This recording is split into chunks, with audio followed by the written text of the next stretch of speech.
Hello আমার প্রিয় বন্ধুরা, বৃশ্চিক রাশির জাতকদের এই বছরটা কেমন কাটবে একটু জেনে নেওয়া যাক। প্রথমেই বলি শুভবার দুদিন, মঙ্গলবার আর বৃহস্পতিবার। এই বছরে অল্প স্বল্প রোগ ব্যাধি থাকবে,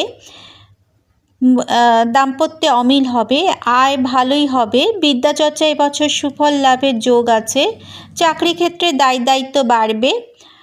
তারপরে তোমাদের ব্যবসায় আশ্বিন মাসের পর থেকে ভালোই। হ্যালো আমার প্রিয় বন্ধুরা, বৃশ্চিক রাশির জাতকদের এই বছরটা কেমন কাটবে একটু জেনে নেওয়া যাক। প্রথমেই বলি শুভবার দুদিন, মঙ্গলবার আর বৃহস্পতিবার। এই বছরে অল্প স্বল্প রোগ ব্যাধি থাকবে,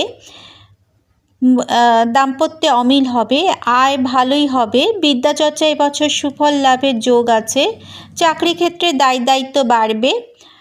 তারপরে তোমাদের ব্যবসায় আশ্বিন মাসের পর থেকে ভালোই।